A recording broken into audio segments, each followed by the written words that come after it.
And we're back. So, for those of you just joining in today, we are currently partway through episode 7, which is a very long way. So, if you don't understand what's going on, just try and pick it up. We're currently learning about this dude's past, who it's really hard to sum up at the moment, but we're learning about this guy's past and how he met this lady who has determined the rest of a lot of things in the story. So this is very important, but I can't quite sum up why. This lady is also a witch for some reason that we don't quite know why. Anyway, we left off. He just met her.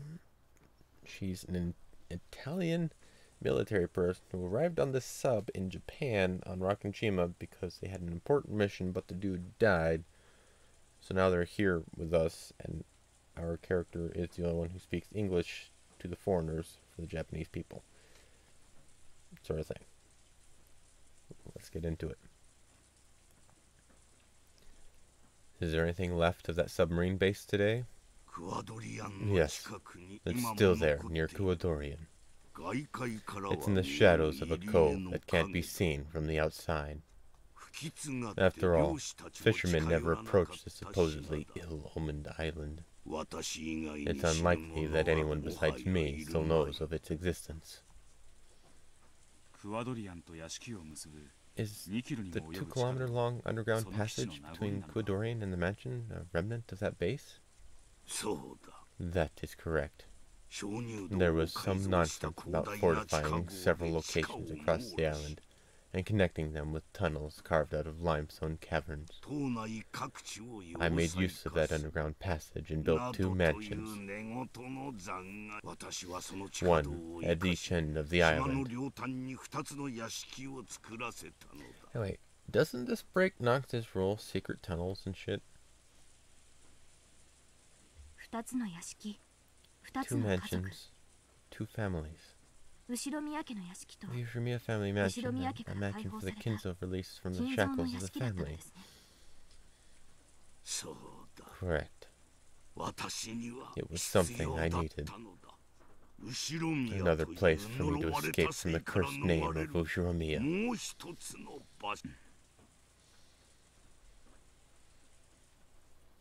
Alright.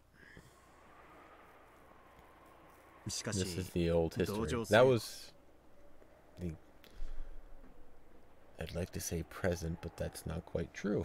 That was something else. This is the historically accurate stuff, I guess. Still, I do feel bad for you. It must be awful to have come all the way out here and to be unable to fulfill your mission. I don't really know what Papa's plan was. He said we needed to run far away to hide it until the time came. And what is it? I don't know. It was something very important. And he planned to hide it for many years until the right moment. Oh, and he planned to hide himself along with it. I know, because he apologized to me for sending us to live a long time on foreign soil.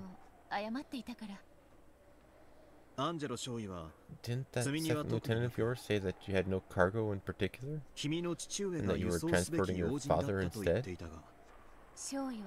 Lieutenant Angelo doesn't trust you or the others. Even I know a few things he's kept hidden from you. He might even know what Papa's goal was, and what the cargo is. Whatever it is, that's a mission for the Italian military. It has nothing to do with us. After all, we're allies. We should be able to trust each other. I have no doubts that you're a good person, Kinzo. I even told Lieutenant Angelo that you're a man we can trust, but why is it that men always get so rigid and uptight when they're in a strange land? It's because we don't like asking directions. Normally, they're all very bright and cheery people. Ever since we came here, there's been this strange feeling of tension. Lieutenant Angelo has ordered that his subordinates be armed at all times. It's almost as though we're in enemy territory. That was true. The Italians were clearly the very opposite of relaxed. The Japanese soldiers, watching this, began to suspect that the Italians didn't really trust them at all. That's normal for a soldier. This is precisely the time for them to straighten up their guard, so they don't embarrass themselves in front of a friendly army. They have a person stand watch every time they sleep, and they're still keeping a lookout to make sure none of you approach the submarine, even though it's nothing more than an unusable scrap heap now. It almost feels as though they're clearly prejudiced against the Japanese, and that bothers me. True, they had set up a constant sentry by the submarine, and had refused to let any of the Japanese soldiers come near. This hadn't made the Japanese particularly happy. However, submarines are treated as classified in all countries. Maybe it was just natural for them to stop foreigners from approaching it without reason. They're probably uncomfortable being made to live in a way they aren't used to. The boat that's supposed to take you back to the mainland is still being delayed by weather and problems up the command chain. Just how long will it take before they can send you there? We had been told that a boat was being sent from them directly from the mainland, but apparently, thanks to the weather... What weather? Problems up the command chain and the recent air raids, they had no ships they could spare on a forgotten island like this. There may have been political issues as well. After all, the Italians' homeland had already surrendered to the Allies. I didn't know the details. The only thing I knew for sure was that they'd been stuck on Rakunjima for 2 whole weeks, and no one had come to get them. Of course, we had some small boats on Rakunjima. There was nothing physically stopping us from taking them to a nearby island. Still, Rakunjima was technically a top-secret base, and contact with the outside world had been strictly forbidden.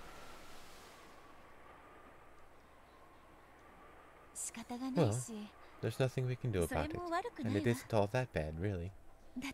After all, if the boat did come for us, I'd probably never see you again, Kinzo. True.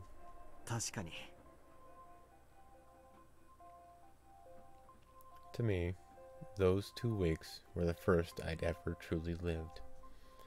The faint 20 years before all seemed to vanish in the sparkle of that pair of weeks. I realized that she'd have to leave this place eventually, and yet this single moment felt so rich and dazzling that I felt myself wishing it could last forever.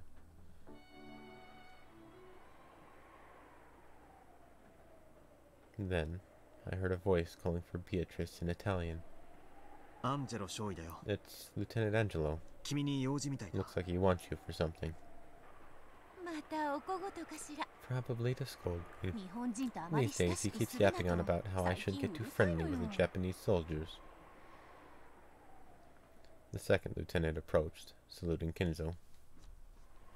And after glancing at Beatrice as though asking her to translate something, he began to speak in Italian. Judging by his tone, it sounded like something serious. Lieutenant Angelo has something very important to say, so he wants to talk with your commanding officer. He wants your help with something. I don't know what. Something important? Got it. I'll go find Lieutenant Yamamoto. Lieutenant Angelo had 2 of his subordinates with him and wore a stern expression on his face. They didn't have to say anything for us to realize that this had to be something very serious.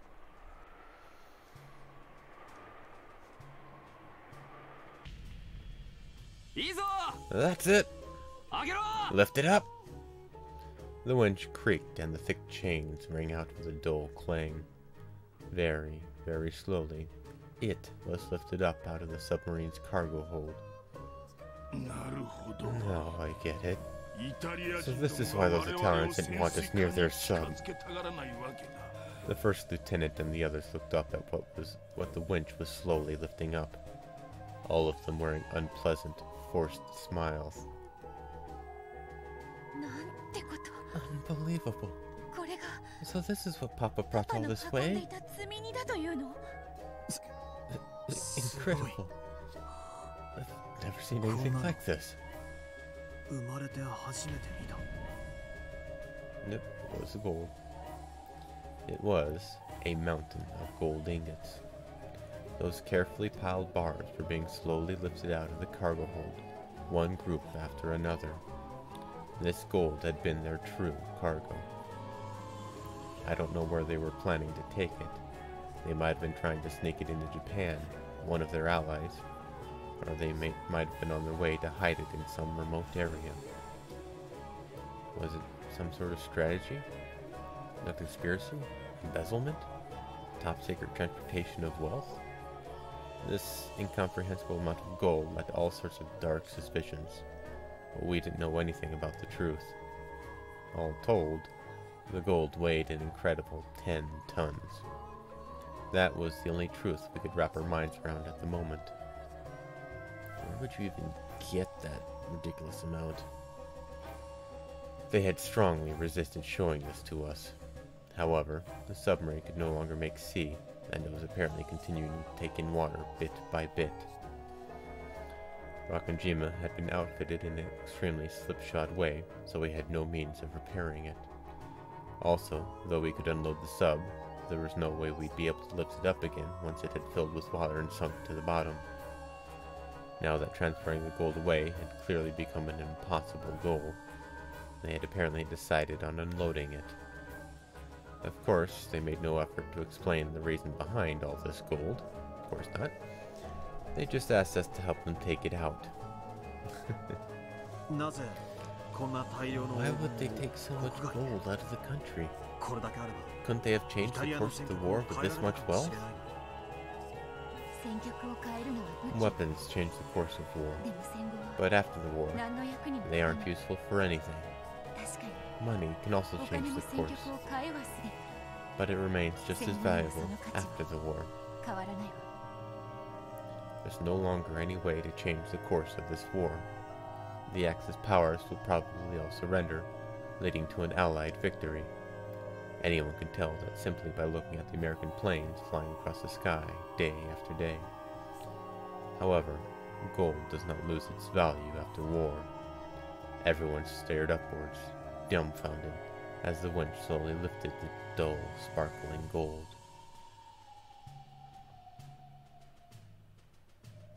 Umineko no Nakokoro Nichiro, Nocturne of Truth and Illusions. Could they actually lift 10 tons with a winch, or would they have to do it in multiple loads? I'm curious about that fact.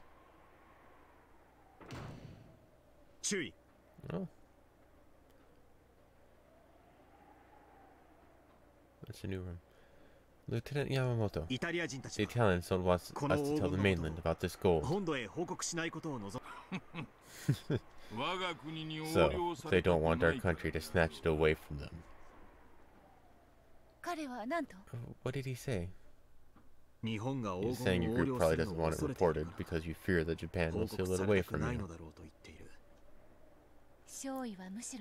Lieutenant Angelo is actually more afraid of Italy itself finding out.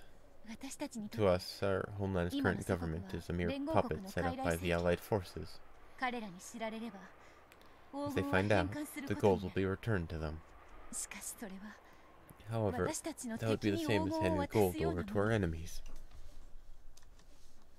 They'd come all this way to make sure that the gold didn't fall into enemy hands. They needed to hide it from that puppet government until their homeland could be truly restored. Ushiromiya, make a proposal to the Italians. Tell them that we wish to offer our assistance. What sort of assistance? Let's see if I've got this straight. They want that gold kept secret, so their homeland doesn't find out about it. But they'll need to find at least a transport ship if they plan to carry it off this island. If they try that, though, The mainland will hear about it, which means the Italian government will too. That's right. In other words, there's no longer any way to take that gold off Rakunjima. Their mission must have been to hide the gold in absolute secrecy until the day of their homeland's restoration. Later on, several plausible rumors would circulate about how Nazi Germany also moved much of its secret wealth to certain hidden areas in South America just prior to its collapse. Yeah, those are the stories you always hear about. Nazi gold hidden in wherever, the Ark of the Covenant, all that bullshit. It was a very natural conclusion to reach. That submarine was their only method of transporting the gold in secrecy, and it's become completely useless. They can't fully stop the water from seeping in, and it'll probably sink completely before much longer. There's no longer any way for them to transport the gold in secrecy. In other words, their mission is ended in failure here in the Far East. So, just how is Lieutenant Yamamoto proposing that we assist them?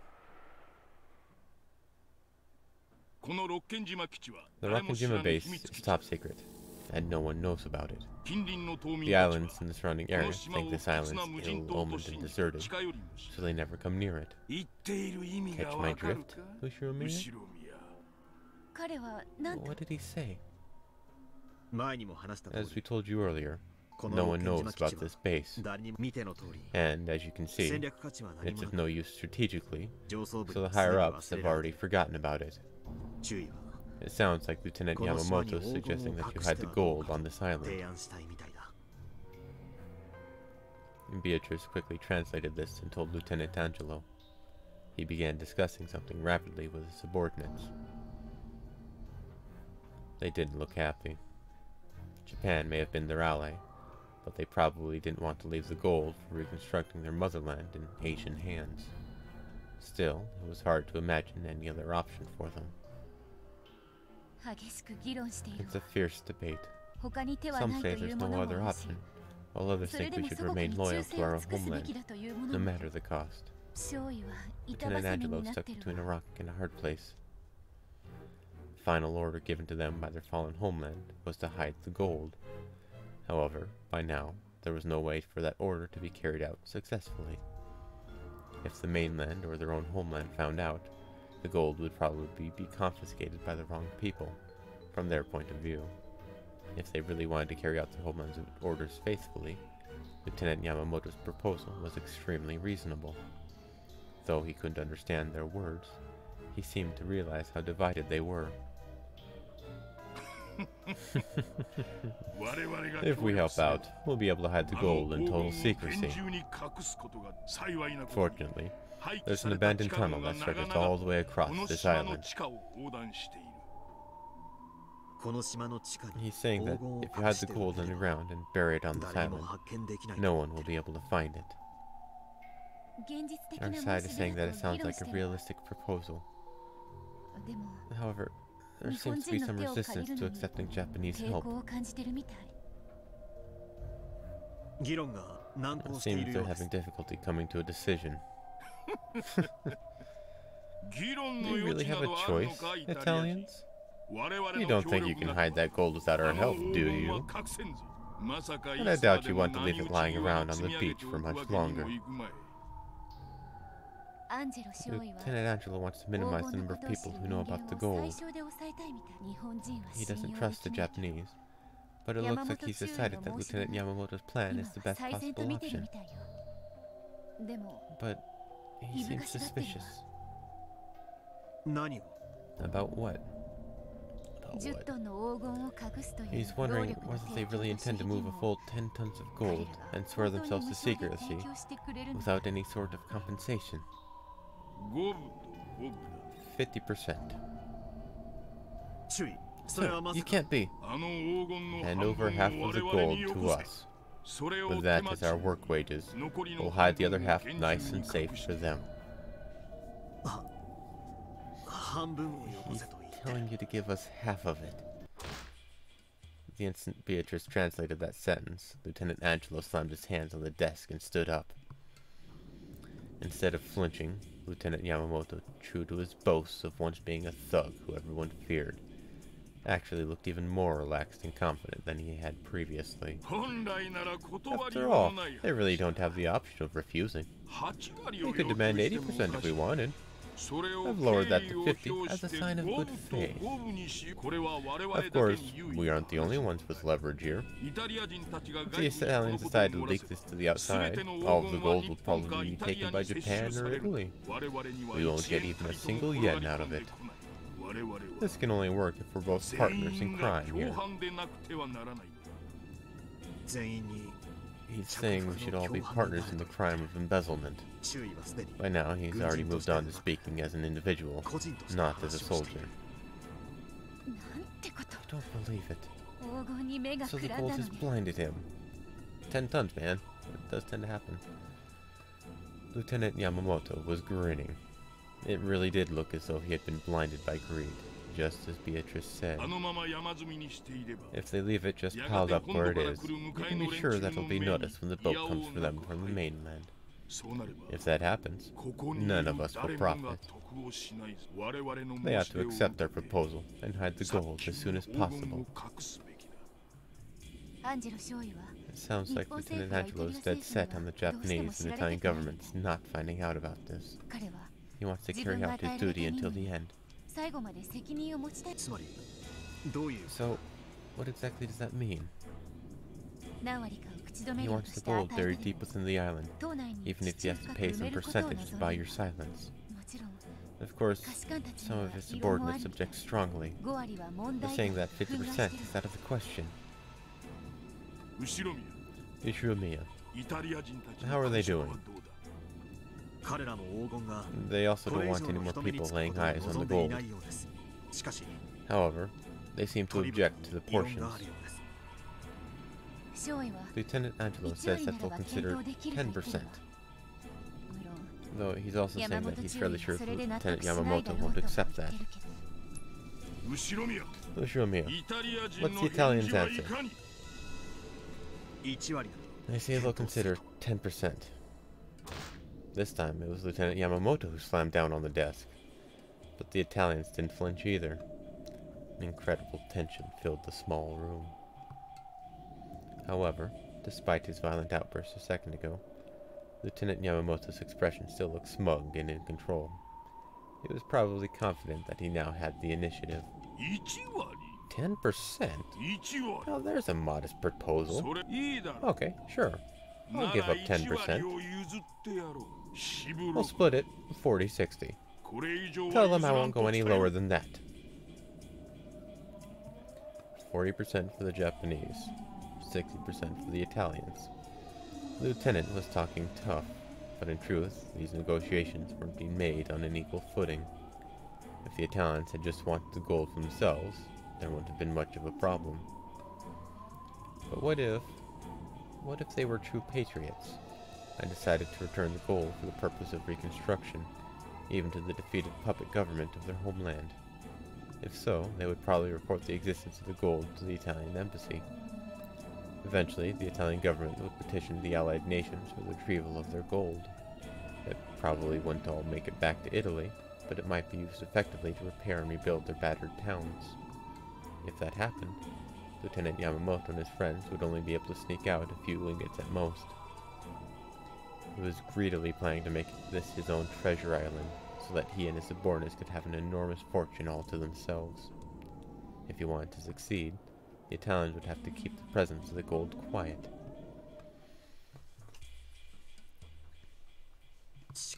But there's one thing I don't get. If Lieutenant Angelo doesn't want to let anyone have the gold, he could have just let the submarine sink. Why did he have it unloaded? I'd rather not think about it, but Lieutenant Angelo might have started planning to embezzle the gold as soon as he realized that their mission would be impossible to complete. Right now, he's asking his subordinates their opinions, both as soldiers and as individuals with families waiting for them back home. The more straight-laced soldiers are furious.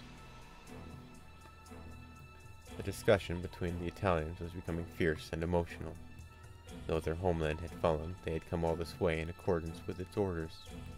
They had probably been given this mission because they were particularly faithful and duty-minded troops. It seemed they couldn't just agree to a foreigner's proposal to embezzle and split up the gold. Lieutenant Angelo looked like he was doing all he could to claim the unexpectedly fervent rage of his subordinates. Looks like the gold is blinding them, too. Everyone's mixing up their true feelings with how they want to be seen, and they can't make up their minds. How's their answer coming? Ushimiya. Bisha. Lieutenant Yamamoto is asking for an answer. They're saying they want some time to think. I had you to talk to, so I was able to distract myself from our current situation. But that wasn't true for the rest of them. They lost a lot of comrades at the end of a very long journey, and now they're here, and in a tight spot. They've even lost their mission, the one thing they could depend on to guide them. They don't know what to do. Sir, they say they'd like some time. Sure, I'll let them talk it over all they want. But they'd better not take too long. If we're gonna hide the gold, that'll take time and effort. Make a decision before noon tomorrow. That's all, Italians. He's giving you until noon tomorrow. That bastard. He's practically threatening you. Lieutenant Angelo says he'll ask for everyone's thoughts on the matter. Which way do you think they'll go? It'll probably be tough going. It seems Lieutenant Angelo is willing to consider splitting it. But his subordinates and the others would probably oppose that. All of them have lost close friends on their voyage to the Far East. They're firm in their desire to do their duty for our homeland. Will they refuse Lieutenant Yamamoto's proposal? Even if they do, the gold will just fall into someone else's hands. If nothing is going to be left anyway, Lieutenant Angelo suggests that they each sneak at least one ingot back with them. And some of the others seem to agree, but men always get carried away at times like this. Even I can't guess what they'll do.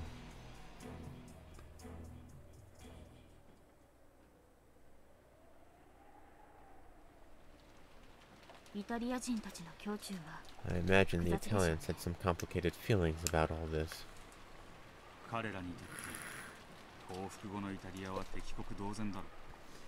In their eyes, the Italy that surrendered was probably little better than an enemy country.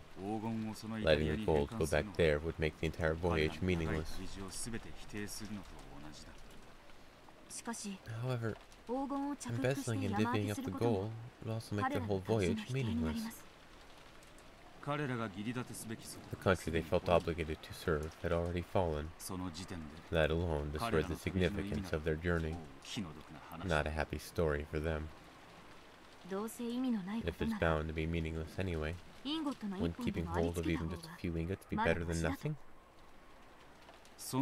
Sure, if you want to calculate straight up profit and loss. But men aren't like that. We aren't? The Italians were gathered in a cramped room, arguing fiercely.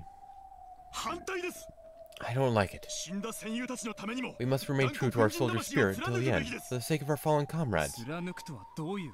And how do you define remaining true? By hiding the gold on this island? By accepting the proposal of those Asians? We can't trust them. Especially that Yamamoto person. We mustn't let our guards down. Unloading the gold and letting the Japanese see it was a huge mistake. We should have let it sink with a sub. Oh, wonderful idea. Let's just sink it right inside a Japanese base. It would have been pulled up eventually. That wouldn't hide anything. It doesn't matter. There's no way to get the gold off this island without anyone knowing.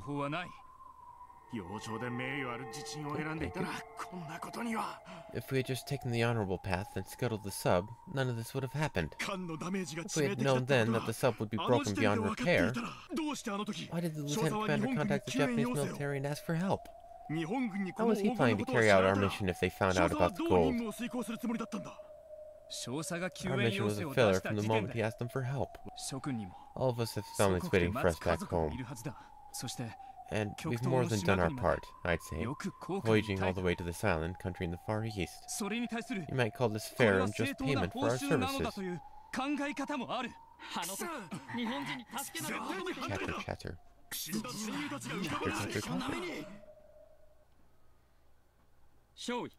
Lieutenant Angelo, if the Japanese prove to be less than amicable, we need to be prepared to take extreme measures. And what do you mean by extreme measures, Corporal? Someone gulped. A stiff tension hung over the room. The Japanese here are pushovers. They're all cowards with no battle experience. And we're the elite. We know the layout of almost the entire base, along with the number of Japanese troops and how they're arranged. If Lieutenant Angelo gives the order, we should be able to subdue them quickly. Only a few of them, Yamamoto included, look like fighters. The rest are just laborers attached to the military. It may look like they have the advantage of numbers, but we have the greater military force. If we kill the Japanese, what exactly are we going to say when the boat comes to pick us up? Do you really think that'll work? There should be plenty of ways to work it, as long as the corpses aren't found. Lieutenant Angelo, it'll be easy to subdue this base. If we kill Yamamoto and a few strong fighters, the laborers will probably surrender easily. Let's have them carry the gold and bury it. Of course, we'll have to silence them afterwards. Are you suggesting we massacre all of them? Let's do it. If we kill them all, no one will know about the gold. At that moment, the supposedly locked door opened slightly, and a metal object was thrown in. Granata! Grenade. As the yell rang out, the table was kicked over to be used as a shield, and they all dropped to the floor. However, in this cramped room, it probably wouldn't do them any good. The Italians were all prepared for death. A dud! It's a dud! Fortunately, the shoddy grenade was a dud. The door was slammed open and 3 Japanese soldiers wielding pistols jumped in. Damn it! It's a dud! Kill the Italians! Kill the Italians! Return fire! Fire at will! In this small room, no matter who shot where, it was bound to hit someone. The exchange of bullets instantly caused a rain of blood with casualties on both sides. The 3 who had jumped in were covered with bullet holes and fell over, moaning and thrashing.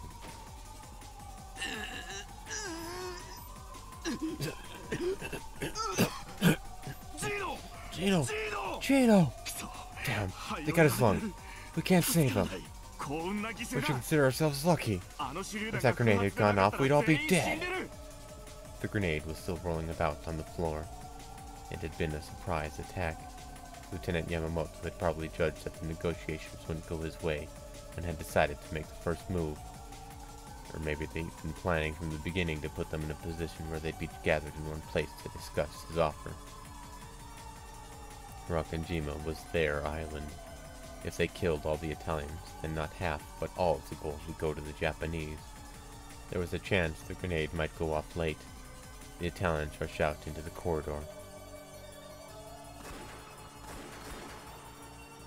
They heard gunfire down the hallway.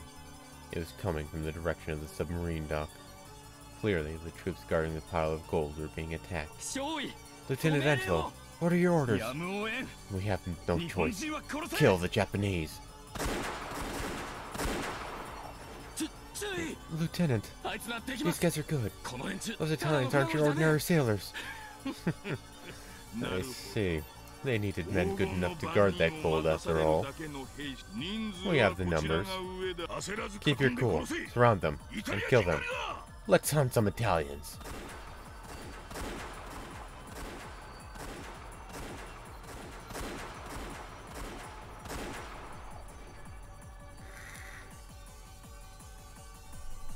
As soon as I heard the sound of repeated gunfire, I knew that something, which had been smoldering since the time the gold was unloaded, had finally burst.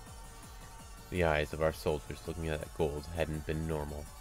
Yes, those eyes had been entranced by demons. The Italians had been pushed to the limits by the heavy burden they bore.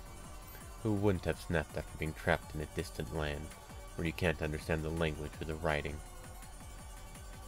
Thinking I had to do something, I ran towards the sound of gunfire. Looking back on it, that was an extremely stupid thing to do. That sound meant that there were people shooting at each other, people killing each other, and yet, unarmed as I was, I dashed towards the sound as though I was trying to mediate some schoolyard fight. It didn't take long before I learned how foolish and naive that was in the heat of battle.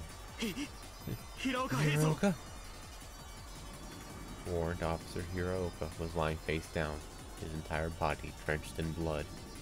Judging by the trail of blood behind him, it was clear that he had somehow managed to crawl here from a different room before dying.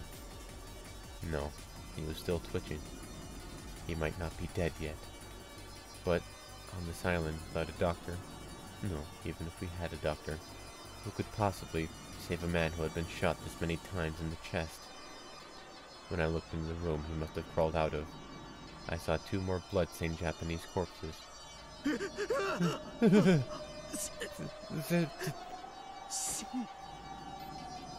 I fell backwards pathetically on my butt, my mouth hanging open in shock.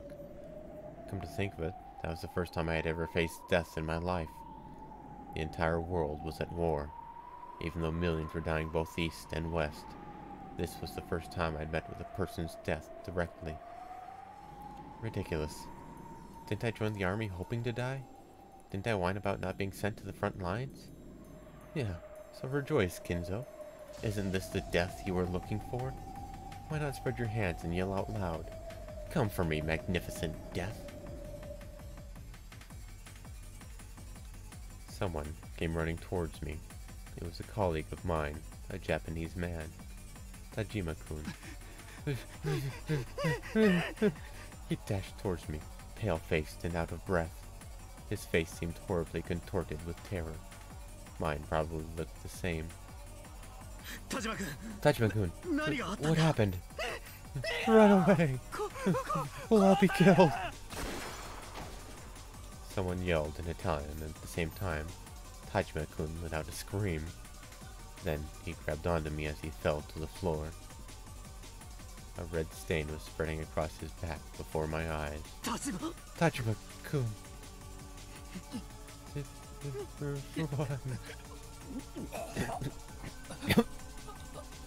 As he spat bubbles of blood, he said that one word, and died. But the shock of seeing someone die right in front of me did not freeze my heart. At a fundamental level, all living things are concerned with the deaths of others. The one thing that matters is whether they themselves die or not. It was the barrel of the gun the Italian soldiers was pointing that froze my heart. Tajima-kun's back burst once more as he leaned against me. Flesh tore, blood spattered. The warm splash of it covered my face. Was the Italian still trying to finish him off, even though he had stopped moving for good? How foolish I've been.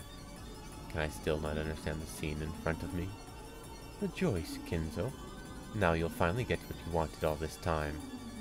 The Italian hadn't fired to finish off Tajima-kun. He had been aiming at the man Tajima-kun had fallen on. Me, Ushimiya Kinzo.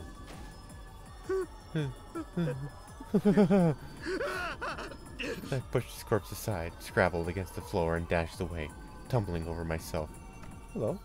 Interesting time to join. Bear with us. We're kind of dying here. My hands had pushed off against the floor, hard enough to tear off the ring finger fingernail on my left hand. When faced with death, humans truly can resist with all they've got. I tumbled over and over as I ran, scraping up parts of my body. It was painful, hot, but that didn't matter at all. I heard the yelling in Italian come from behind me over and over again. It felt like they were running, chasing after me. I didn't want to look back, so I kept on running and running, as though the Italians were right behind me. This is death. Didn't you want to die? No, I don't want to die. Why? Didn't I want to die so badly? But now, I know. I know how wonderful it is to be alive. She taught me. Bisa did. I can only be free when I talk with her. No. By talking with her, I finally came alive for the first time. Yes, I was born. I want to live. I want to live. I want to live. I want to live. I don't want to die. I want to live and see her right now. If I don't see her, I'll die. I'll be killed. Stay cool, Kinzo. She might be killed too. If you live and she dies, you might as well be dead. Before I knew it, my face was covered in tears, snot, and saliva. When I stumbled into something and fell, I was finally able to come to my senses a little. I could still hear intermittent gunfire. The gunfight was still going on, and it had spread throughout the entire base. Yep, Bisha. Are you okay? I'll find her and take her to a safe place. The lieutenant will probably kill all the Italians to steal the gold. Bisha will probably be an exception. Bisha. Bisha. Bisha. Bisha. I'm not comfortable saying that quite so, because it very easily said as something else. I lived for the first time after meeting you. I was born. So if you die, I'll die again. I could feel every cell in my body being reborn. Not as Ushimiya Kinzo, but as a completely different Kinzo. Of course, I was terrified that I might really be shot if I went back. But I didn't want to die anymore. To truly die. So I was able to overcome my fear.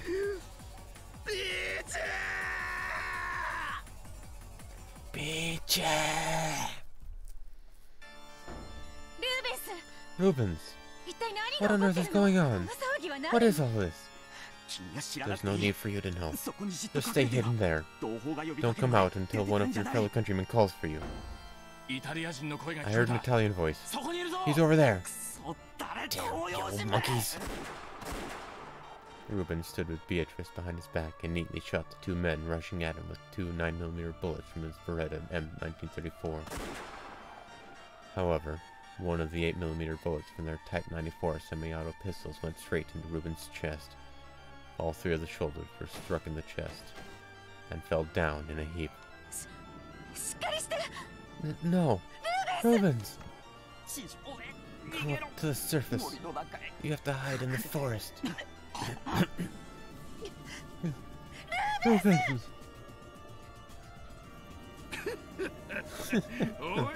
My, aren't we chatty? The next person to appear was the commanding officer of the Japanese soldiers, Yamamoto. The blast of 3 guns had just sounded. Adding on Beatrice's screams, it was hardly surprising that he had noticed the encounter. If it had come to this anyway, we should have taken this woman as a hostage in the first place. Yamanomi, that's what they are. Yamamoto spat. Beatrice used that moment to snatch up Rubens' gun.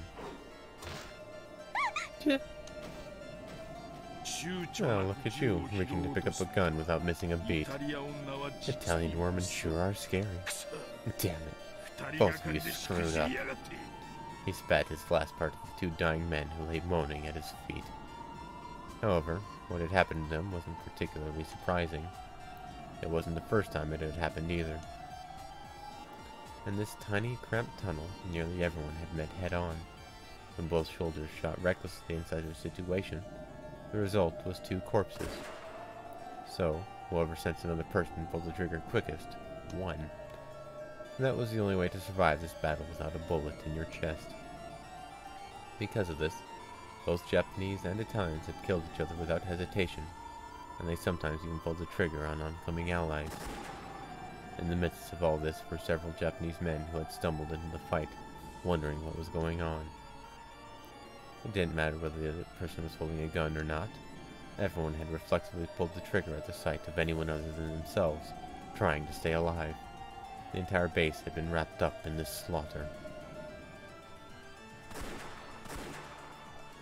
There was a fierce gun battle taking place on the submarine dock, and a massacre resembling a hunt was taking place inside the base.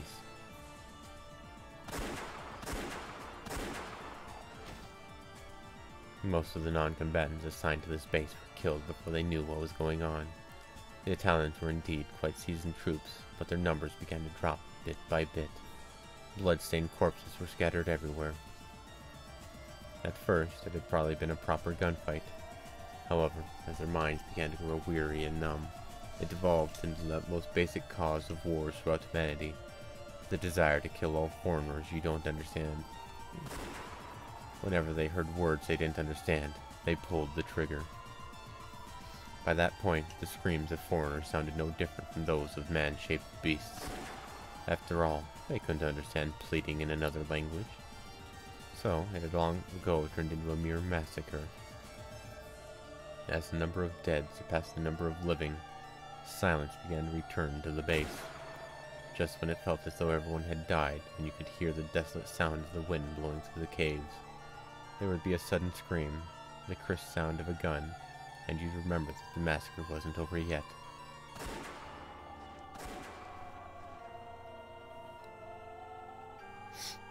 This happened over and over again, and eventually true silence fell.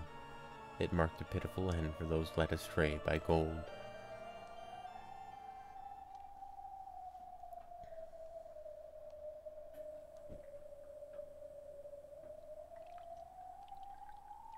The leader of the Italian soldiers, Angelo, had managed to survive somehow. He encountered nothing but the corpses of friend and foe. All was quiet once more in the base. If he was careless enough to call out, he might be shot from the shadows somewhere. So he snuck about like a panther, breathing quietly and searching for remaining enemies. There was no sign or trace of any living person. Maybe all of the people in the space had died. Damn Japanese. The Japanese struck first, but at that time, we were also talking about killing them. They simply made the first move as military men. So, perhaps we should be grateful for this day. Even if the boat had come to pick us up, there would have been no honor left for us. We would have been mere failures in our mission and unfit to face our dead comrades. Perhaps dying here in the Far East alongside my gun is a more fitting end for a soldier. I noticed the sound of shuffling feet coming from around the corner and strained to hear. Is someone seriously wounded and dragging their feet? Noticing them before they notice me greatly helps my chances. At this stage, there's no point in taking prisoners. We must dispose of all the Japanese. I'll dash around the corner, quickly check to see who they are, and shoot if it's a Japanese person. Nothing more. I've been hiding my footsteps the whole time. They probably don't know I'm here. Once the shuffling footsteps had come close enough, Angelo leaned around the corner and raised his gun. The voice that reached him spoke Italian. Run! You!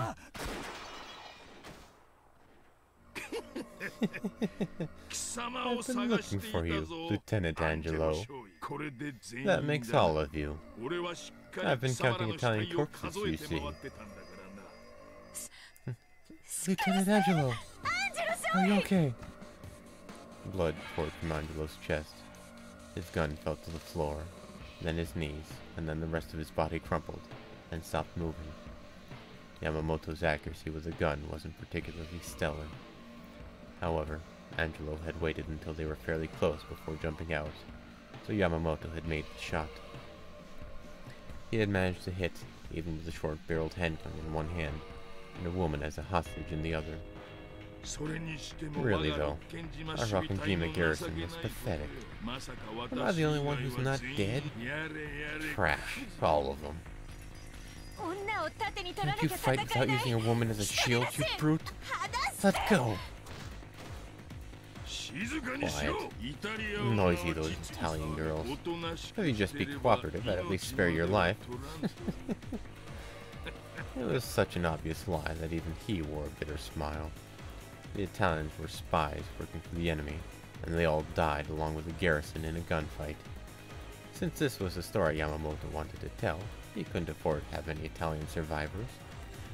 By this point, he wouldn't be able to keep the entire pile of gold, but he should be able to grab as many as he could carry. Even that would be worth a huge amount of money.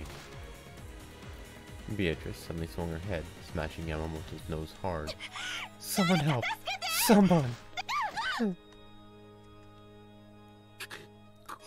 You bitch. She almost managed to escape. However, Yamamoto quickly grabbed her leg and tripped her. She fell onto her back, and Yamamoto mercilessly stomped his foot down on her stomach and pointed his gun at her. I don't make a hobby of taming tomboys. Die. Lieutenant Yamamoto, she had nothing to do with this. Let go of her. Kenzo had jumped out from the shadows. He was holding a gun he had stolen from one of the corpses. Ushiromiya? Ah, so you're alive. Let go. You're hurting her. It was you, wasn't it? You tripped the Italians off. What are you talking about? Beatrice. Yamamoto didn't know that the grenade had been a dud. He had been sure that the surprise attack would work, but it hadn't, so he'd assumed that Kenzo must have tipped him off. It's your fault the surprise attack failed and we're stuck like this. You turncoat, you traitor to your country. I know you've been working with them through this woman. Can't you see that you caused all this because you were blinded by gold? Run, Kenzo! This man has shot people begging for their lives. He'll shoot you too. Don't talk Italian.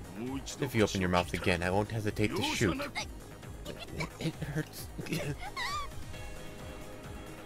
Bitch. Yamamoto ground his heel into Beatrice's gut. Stop it. Stop it. She has nothing to do with this. Are you pointing a gun at a superior officer? Stop and think a bit, fool. If we agree to keep the same story, we can have that pile of gold all to ourselves, okay? I can only grab a few of my own, but if we work together, we'll be able to sneak off with even more. I don't mean this as your superior officer. Let's split it equally between us as men. It is good music. The last time you offered to split the gold 50-50, you tried to slit their throats. Ushiromiya. Looks like you prefer lead to gold. Without any hesitation, Yamamoto raised the barrel of his gun towards Kenzo and pulled the trigger. It grazed Kinzo's right ear.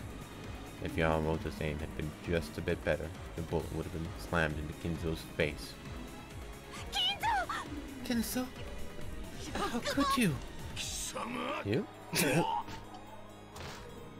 Not letting Yamamoto's momentary distraction go to waste, Beatrice lashed out and planted her right foot in Yamamoto's crotch. After moaning in pain, a demonic expression flashed across Yamamoto's face and he stomped on her chest. Bitch! You bitch! Die! Beatrice shut her eyes tightly, hoping that she would withstand the coming pain. No one wants to watch the moment they get shot.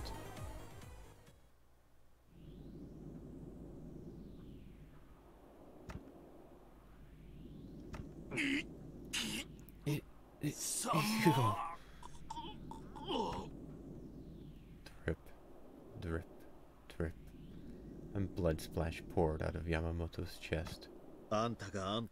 Just as you took so many lives for your own personal reasons, I'll take your life for mine. Could Yamamoto hear Kinzo's words until the end? In his last moments, he seemed to grin. Then, slowly, he fell backwards with a spurt of blood.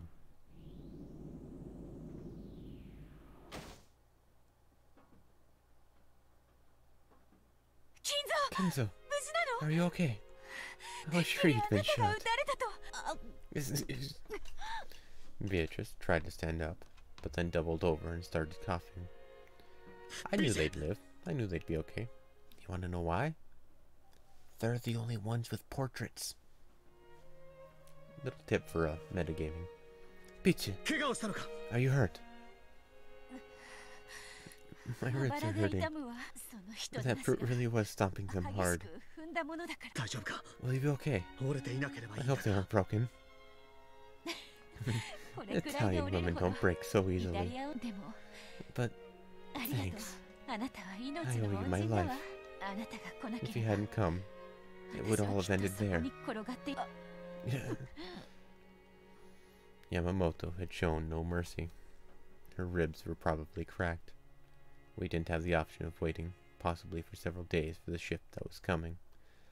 I made the decision to carry her away from the island. The man who kept yelling about preserving the secrecy of the base is lying there dead. The next island over, Nijima, is close. A small boat should be more than enough to get us there. I need to take you to a hospital. The wound might be more serious than you realize. That's interesting. I never knew there was a hospital on this island. There isn't. A boat should get us to the next island over. We'll get you to a hospital. As for me, unless I cleverly cover up what happened on this island, I might end up getting court-martialed just for being here. I have a request. Please don't take me to a hospital. Why? If we go to a hospital and the embassy is contacted, I'll eventually be sent back to Italy. If that happens, I'll be interrogated about all kinds of things. I won't acknowledge the bastards who let Mama die. There's no homeland for me to return to now. This is the end for me. So there's nowhere I want to go anymore. Lieutenant Angelo, Rubens, everyone who was so kind to me, they're all dead. And because of that, you want to die here too? I thought you said Italian women weren't weak. Live. Hey, Kinzo, what does it mean to live? You're the one who taught me, aren't you? Living is more than just breathing. I don't want to go back to Italy. Vice, you said that you were dead until you met me.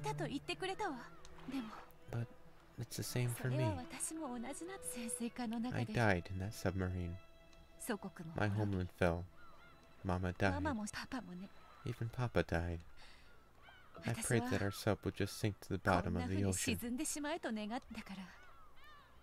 So when we reached this place, I was actually disappointed that we'd survived. Then, right after that, Lieutenant Angelo started asking whether anyone could speak English. When Kinzo met Beatrice, he finally forgot about dying. And when Beatrice met Kinzo, she also forgot about dying. Now that I've lost my homeland, my family, and my friends, my only wish was for you to kidnap me and take me away with you. Peach. But I know that's a wish that couldn't possibly come true. This is Kinzo. So at the very least, I want to be with you until the boat comes for us. I don't care about the pain in my chest. After all, when the boat comes and takes me away, I'll die. Beatrice spoke this, smiling softly. She did her best to hide the pain in her chest. Please, Kinzo. Just for a few days until the boat comes. Kidnap me.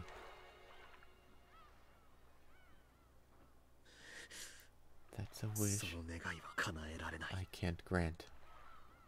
Looking apologetic, Kinzo lifted Beato up and gently sat her in the boat.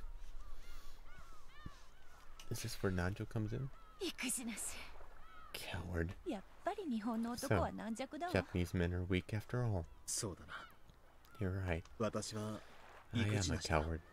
So, I can only grant you half of your wish. With a clunk, he placed it, wrapped in a jacket, in the boat. What do you mean? The part about until the boat comes for you. That's the part I can't grant. Huh? What do you mean? Kidnapping you. That part I will do. Kinzo. There has to be a doctor in Nijima. I'm wearing a Navy uniform. I should be able to pass myself off as a survivor of a boat carrying a VIP that was sunk by enemy ships. If the doctor happens to be of the greedy sort, all the better. After all, I have right here the golden magic to make people do what I say.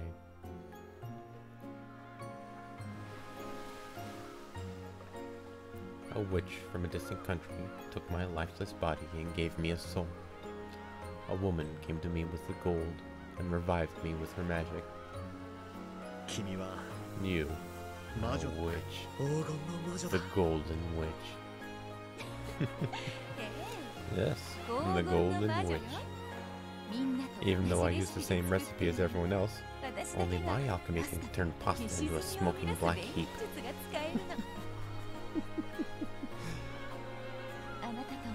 Just like you, I'm nothing but a corpse allowed to live, just as long as you're with me. If you go, I'll die straight away. I won't let you die. Really? No matter what. Take responsibility, okay? After all, you're the one kidnapping me. You're gonna carry that weight. What a lovely way to meet your true love. Killing everybody that you know and stealing all their shit. I see.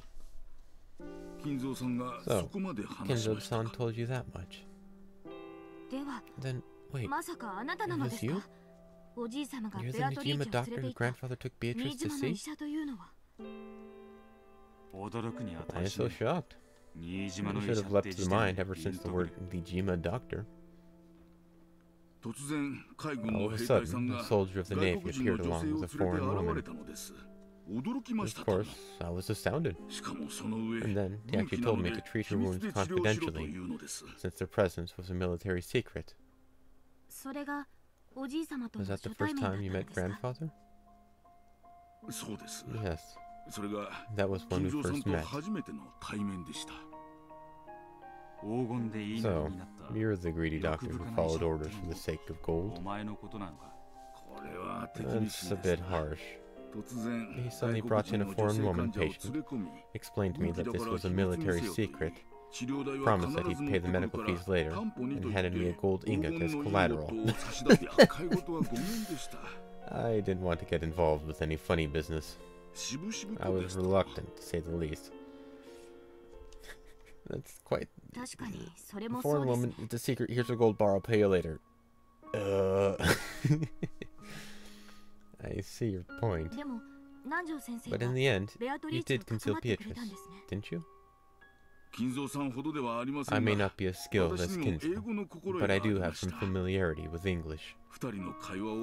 I managed to overhear part of their conversation, and that was enough to convince me that they were not troublesome people. Hey, you survived! Welcome to the land of the living. Of course, if I were to say that the ingot didn't tempt me, that would be a lie. I was much younger then, you see. What happened to her next? I treated her for some time before a messenger from the Umineko family came and said that she would be moved to Odawara. They took her away. So, grandfather didn't come to get her himself? Some answers, yeah. And they are actually answers. That's actually what happened, an explanation of all this stuff, which is pretty cool. Doesn't really help with the murder cases, though. But at least the origin, one step is a step more than zero. Regardless of how Kinzo explained away the incident on Rokkenjima, he probably wouldn't be able to move about freely for some time afterwards. Precisely. Kinzo-san has said that deceiving the military was the greatest challenge of his life. So, Beatrice went to Odawara, and then what?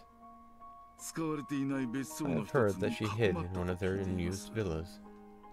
After all, Kinzo already had a family at the time. It must have been tricky to manage. It's Kinzo. It sounds like something he'd do. So, leading a double life was business as usual for Kinzo, even before Kuwadorian. Whoosh. What are you doing? Is your butt itching? And later on, Beatrice and grandfather continued their happy relationship in the villa from then on. I have heard that it was a modest, peaceful life. Several years later, they had a child. I wouldn't put it past him. Yeah, that's Kinzo. So, Kuwadorian's Beatrice was born. The birth didn't go well. It was truly a sad tale. You don't mean she died? Don't be surprised. Kinzo believed his daughter was Beatrice reborn. You can't neglect the heart. It's possible to reason it out.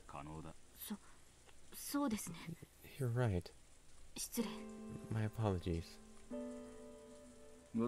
I don't know how many years Kinzo-san spent with her in Odawara. However, judging by the Kinzo-san we grew to know afterwards, one can tell how deeply he loved her, even if they only had a few years together. I see.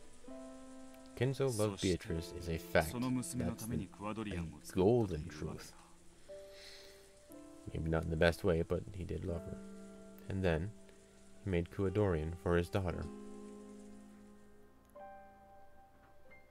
Kinzo-san cleverly made use of the submarine's gold to build up a fortune in a flash.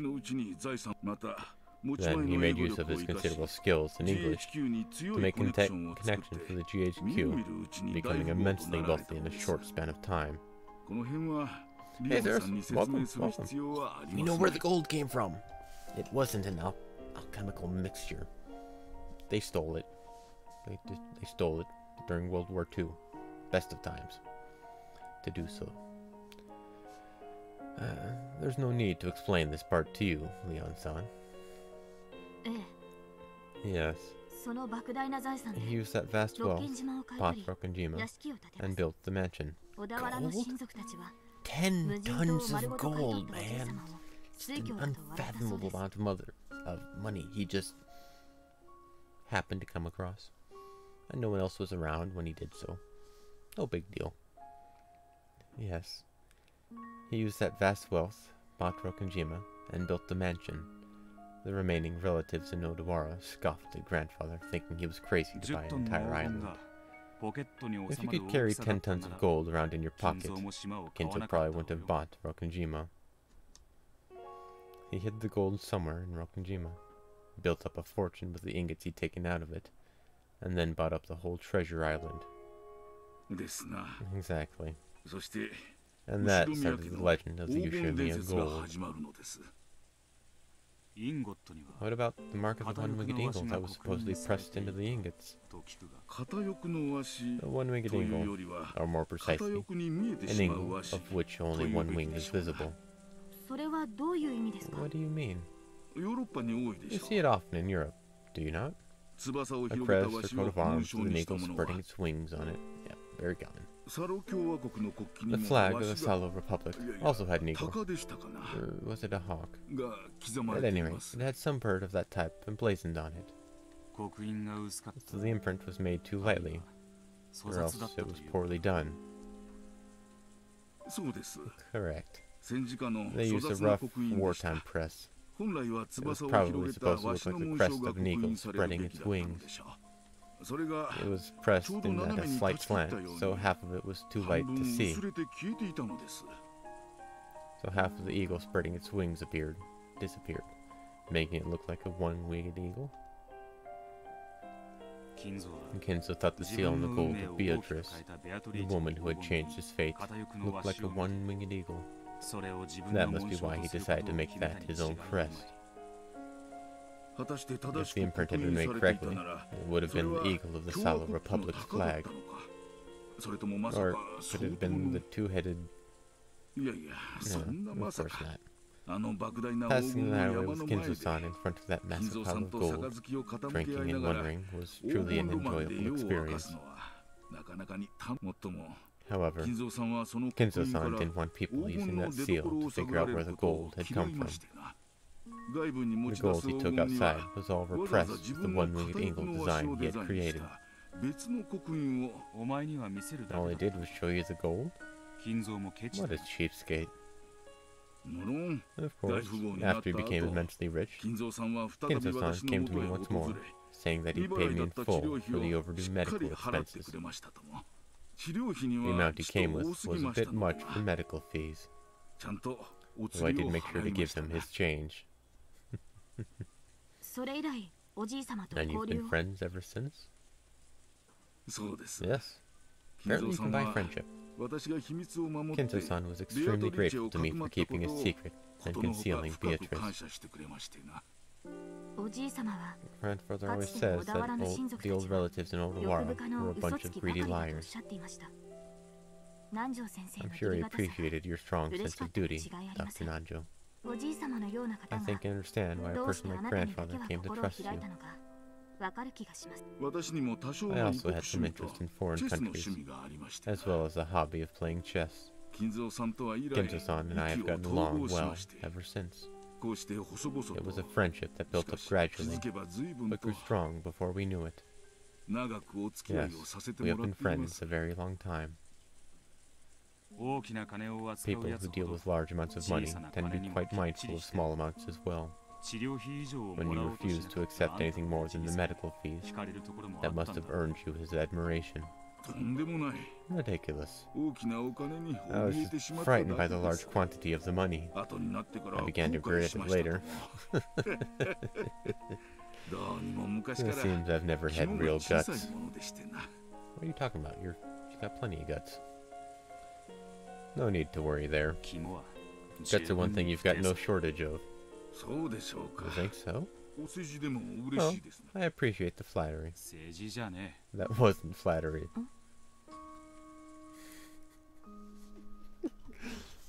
I made the same joke. For at least one whole year after Kinzo's death, Nanjo had taken part in hiding the secret of that death. Of course, Natsui must have given him some hush money. Still, there could be no doubt that he'd had enough guts to withstand pressure from Kinzo's children for a long time, without slipping up once. 大した肝っ Now 玉じゃ that's ね something that'd take real え義理 guts. がたいのが That sense of お前の duty 性分 must be なんだ part of your personality. それしか取り柄が Perhaps ない that も is my ので all して redeeming quality. おじい様は I think 良い grandfather 友 was 人 blessed に with 恵 a ま good れたと思 friend. います。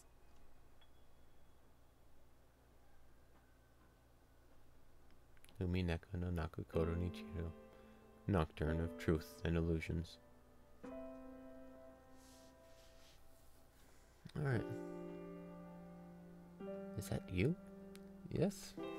We have the golden endless witch here in her chat room. Beware her infinite powers. She can make candy appear in an empty cup. おじい様にとって And massacre entire families without anyone knowing how it happened. And stuff like that too, I guess.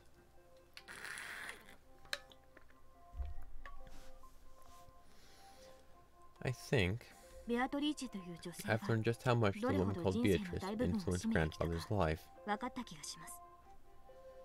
何も分かって We haven't learned anything. ベアトリーチェ Who を killed 誰が Beatrice? 殺したかそれが分からな Unless き we ゃ figure that out, 俺た we'll ちは never い be つま able to で get も out of ここ here. から出られね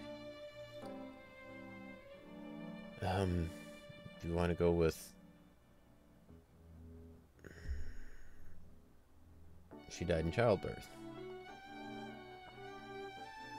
Unless we're going with the second Beatrice? The first Beatrice apparently died in childbirth, which can be considered murder from the child. Beatrice killed Beatrice. Beatrice 2 killed Beatrice 1. That could potentially work. But I'll go with it, I guess. そうでしたね。 Hogan no Mayo. Alright, well, welcome. But yeah, it's like, that's honestly how I think everybody who's seen my channel, they just happen to find me. They just appear out of the blue. This channel originally started with me sewing, if you'll believe that, and now I'm doing voice acting for visual novels. The world is weird. You never know where you'll end up. And you're right, because I know I'm right. We need to finish this quickly. The funeral is already over, after all. You've got it all wrong. This is the funeral. You mean what she's making us do? All the Beatrices we've heard about so far weren't killed at all. Mixed feelings, honestly. We're trying to understand where the word killed factors in. That's the real funeral, as far as Burncastle is concerned. It's an engaging story, it really is, and I do like that. But it's also kind of infuriating. What is furniture? Why is that important? Why does that matter? And what's the bullshit with all the magic? How can there be magic with no... and all that stuff? Everything logistically works. We've been given a guarantee that we can make sense of it all. But then they... oh yeah, I thought of something the other night.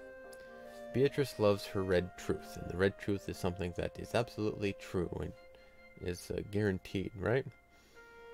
Well then, are the red truths red herrings? Because they just lead you astray? No, he's not in the room. He's in the closet. This gets you to go down the wrong path. So I'm treating the red truths as red herrings from now on. Nothing you'd say will change that. That's the real funeral, as far as Beatrice is concerned. Fair enough, yeah, they keep talking about how you need to think. But, like, the stuff that we just, like, went through, how are you supposed to, figure out that Kinzo found 10 tons of gold from the Italians from a secret mission submarine, and then everyone else died? How are you supposed to logic that out without being told stuff like that? Well, Genji is Beatrice. Well, in a sense, it can work like that. Genji is covering up for Beatrice and play acting as the witch of the mansion, since she's dead and not actually there. Therefore, Genji is the Beatrice of the night, randomly opening windows and shit.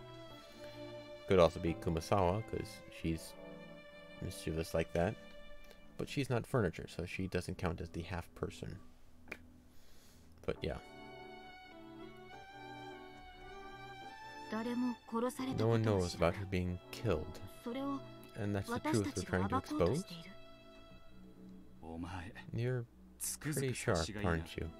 It hardly feels like I'm talking to a piece from the lower plane. But this is what I was giving you as my Watson. Don't call your partner a piece. So, what next? Willard Holmes? Step 1 of holding an investigation is questioning witnesses, of course. Oh, cool. Yeah, it's, I've been given a fair amount of hints. Nothing revealing, but just, like, some clarity on some of the stuff I was iffy on. Which has helped a lot, and not at all at the same time. It's really kind of weird. But yeah, it's, many theories. Yeah, it's... I've also been told I'm, like, really close, but I'm not quite sure what else there could be. It's like, I'm missing something very important, according to figure this all out, but I don't know what it is that I would be missing, or what I would need to figure out to solve it. Step 1 of holding an investigation is questioning witnesses, of course. There's still a Beatrice we need to ask about.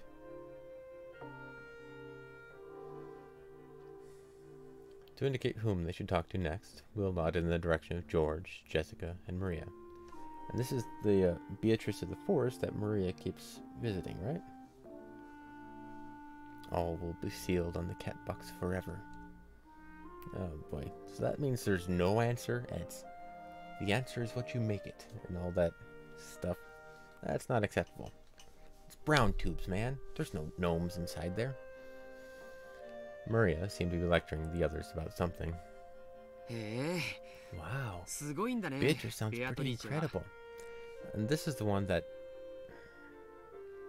is the most hard piece to fit back in. We can and we've been shown that Beatrice was Kinzo's mistress, and then they had a kid, but then Rosa led that Beatrice to her death. That's the end of that story. Potentially. There could be more, but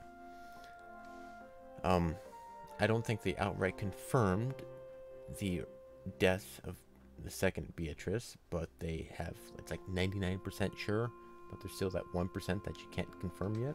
There's been no red, so she could have still survived and then lived up and killed everyone else. Ooh, ooh, ooh.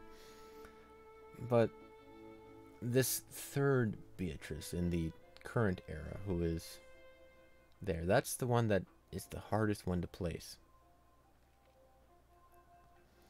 Alright. Well, you guys have apparently already read it, so I can speak to the guys and you can have me chuckle. There's also the chance of a granddaughter type thing, or even then. Wait, there's that, isn't there? There's a chance that she had a kid or some such and raised up a third identical Beatrice. That is the current one.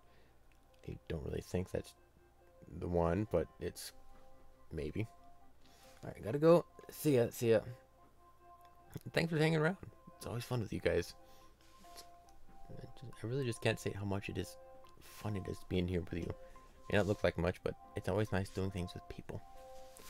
But yeah, take care. I'll see you Sunday, or see you later, whenever it is. But the second Beatrice could have had a kid who then grew up 19 years later and ended up as the witch Beatrice. It's doubtful, but there is the other option that Kinzo. It's been stated multiple times that Kinzo accepts from orphanages and has them as servants in his household, and he keeps swapping them out frequently. He could have also been looking for a replacement Beatrice, and found one that looked a look-alike, and raised her as the new Beatrice, which is a more realistic option, but I'm not sure how well that'll pan out. It's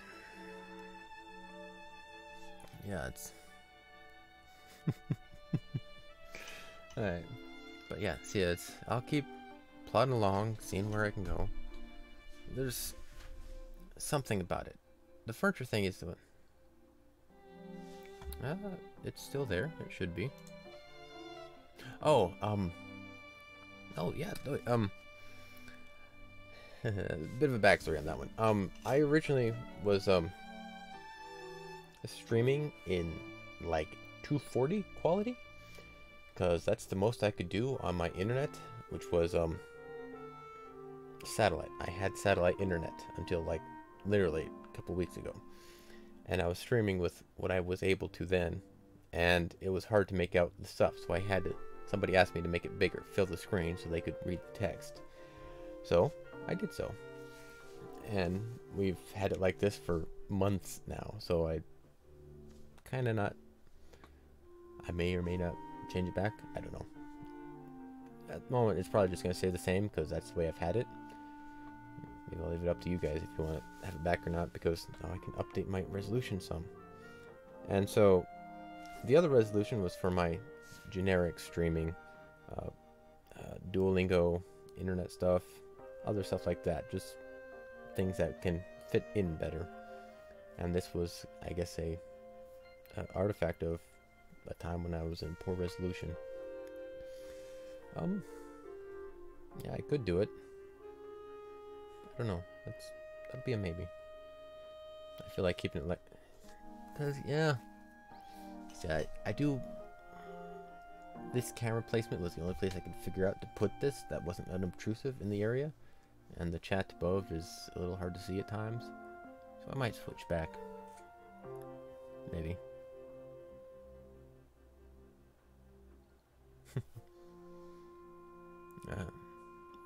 Oh, cool. Yeah, it's kind of neat.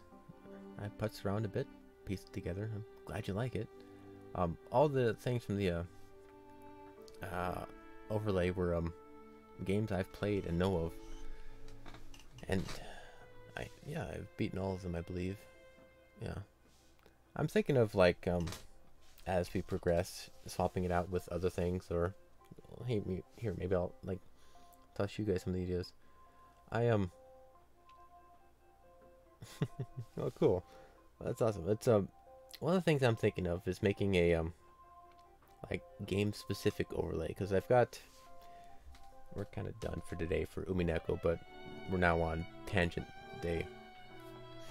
Give me a sec here. It's like here, this is my default layout, the one you keep talking about.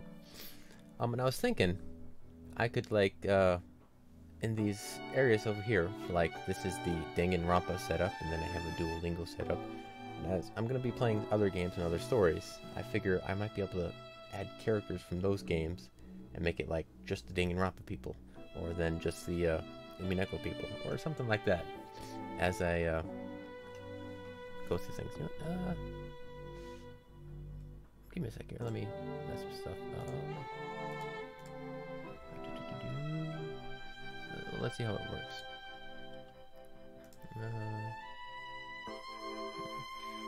Source.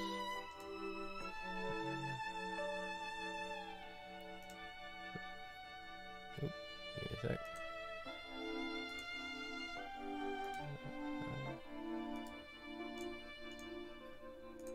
Looking for a game. That is not going to work. Hey! Yeah, I'm trying to mess with that. Not the browser. I'm looking for window. Where are we?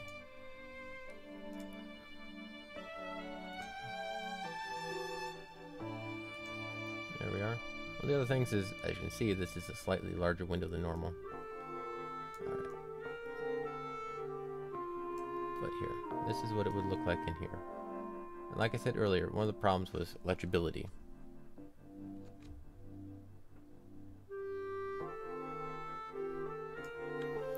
And if you watch, like, on my YouTube channel with the same name, it was, really grainy. And having this screen and then shrinking it down made everything really kind of fuzzy. I'm at a higher resolution now, so it might make more sense, but this is what it would look like if we had it all set up this way.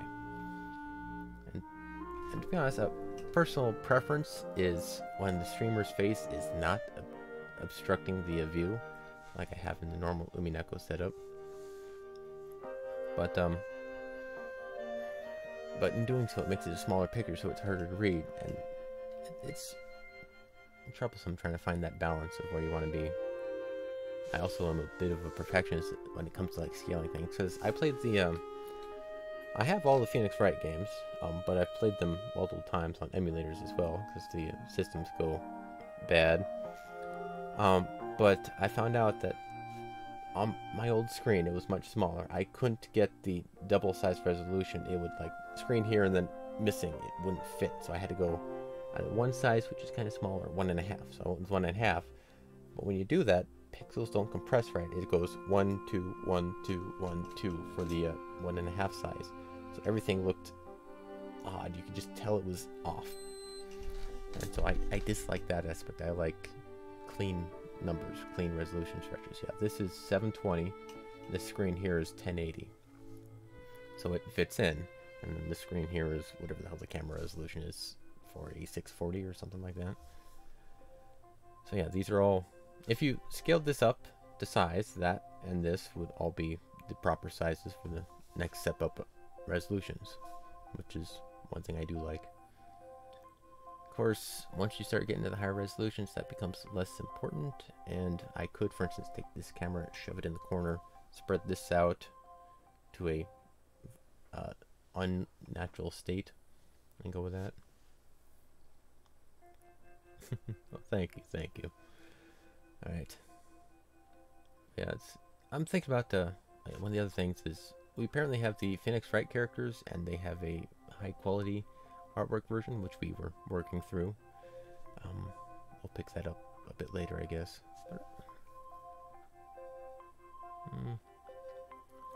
One of the things is might change those from the pixel version to the high quality clean line version, maybe. I don't know. It's currently I kind of tossed it together. I did put effort into making it work right, but it's a bit of a hodgepodge. So I'm looking at updating it, making it a bit different, adding more to it, replacing a couple of things. Like Danganronpa 1, we're unlikely to be playing again. So I might swap out some of the characters up there for other ones in like Danganronpa 3, which we're currently going through. And I like seeing it as it's a work of evolution. Things evolve. I do like some stuff staying the same, like same old, but there's also something to be said about something just like slowly changing over time and becoming something new, something interesting, and something unique. Because it becomes a part of history, a part of you. But anyway, that'll be it for today. We'll save off here with Beatrice being incredible. And talk of UI and such. But yeah, I won't be here tomorrow. That's my day off. One day off for streaming. We'll return on Sunday with Lazy Sundays. We just sit down, watch shows, chat about bullshit, whatever. It's kind of a free-for-all for whatever. We're watching Hunter x Hunter, I think. Yeah, season 5? Yeah, the last season. Working toward it. And again, that was from a recommendation to you guys. But anyway, hope you guys had fun. I know I did. It's always interesting, like, chatting and discussing. And all the crackpot theories. I'm really good at crackpot, really off-the-wall theories. I'm not so well off at accurately guessing them. Anyway, have a good day, guys. It's actually morning for me. It's 6 in the morning right now. So, good night for wherever you happen to be.